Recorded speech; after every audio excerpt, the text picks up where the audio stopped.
మొట్టమొదటిసారిగా ఒక రాష్ట్ర ప్రభుత్వం భావోద్వేగాన్ని నేరంగా పరిగణించాలని చూస్తోంది. కర్ణాటకలోని కాంగ్రెస్ ప్రభుత్వం డిసెంబర్ 8న హేట్ స్పీచ్, హేట్ క్రైమ్ నివారణ, నియంత్రణ 2025 బిల్లును తీసుకొచ్చింది.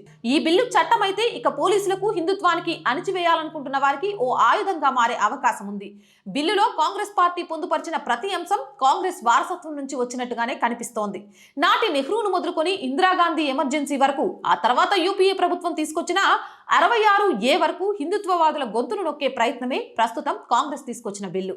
మెసేజ్ ఫార్వర్డ్ చేయడం, తమ భావాలను వ్యక్తపరచడం తప్పుగా పరిగణించడమే ఈ బిల్లు ముఖ్య ఉద్దేశం.